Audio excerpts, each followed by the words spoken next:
မျိုးသမီးများဖြစ်ခြင်းပေါ်အခွင့်ကောင်းယူက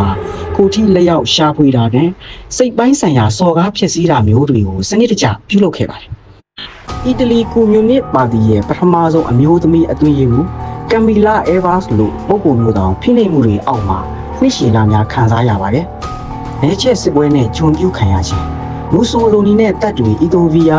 အေဗီးနီးယားနဲ့ယူဂိုစလာဗီးယားနိုင်ငံတွေကိုကျူးကျော်တဲ့အခါမှာတော့ဒေသခံအမျိုးသမီးတွေဟာပုံမဆိုးရတဲ့ကံကြမ္မာနဲ့ရင်ဆိုင်ခဲ့ရပါတယ်။အတင်းအဓမ္မလှုပ်ပေးခိုင်းစေခြင်းလူကြားတဲ့တွင်အဆက်ခွဲခံရခြင်းအခြေခံလူအခွင့်အရေးအားလုံးကိုဆုံးရှုံးရခြင်းမူဆိုလိုနီဟာလွတ်လပ်မှုကိုမျက်နှိုးတဲ့အမျိုးသမီးတွေကိုနှိပ်ကွပ်ခြင်းအပြင်ဖက်စစ်စန့်ကျင်ရေးအင်အားစုရဲ့နှလုံးသားကိုထိုးနှက်ဖို့ကြိုးစားခဲ့ပါတယ်။ဒါပေမဲ့သူတို့ရဲ့ရက်စက်မှုတွေဟာအမျိုးသမီးတွေရဲ့စိတ်ဓာတ်ကြံ့ခိုင်မှုကိုမချိုးနှိမ်နိုင်ဘဲနဲ့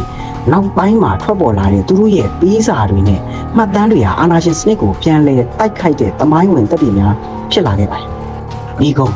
ဒုတိယကမ္ဘာစစ်မှာအီတလီတပ်တွေဇက်တိုက်ရှုံးနိမ့်လာတဲ့အခါပြည်သူတွေရဲ့မုန်းတီးမှုကိုခံခဲ့ရပါတယ်။1945ခုနှစ်မှာတော့သူဟာထွက်ပြေးဖို့ကြိုးစားရင်းအီတလီကွန်မြူနစ်တော်လှန်ရေးသမားတွေရဲ့ဖမ်းဆီးခြင်းကိုခံရပြီးတော့တနက်နဲ့ပစ်ချင်းခံခဲ့ရပါတယ်။သူ့ရဲ့ရုပ်လောင်းကိုမီလန်မြို့လယ်မှာစောက်ထိုးဆွဲပြီးတော့လူလူရှိမှအဆက်ခွဲပြသခြင်းခံခဲ့ရပါတယ်ခင်ဗျာ။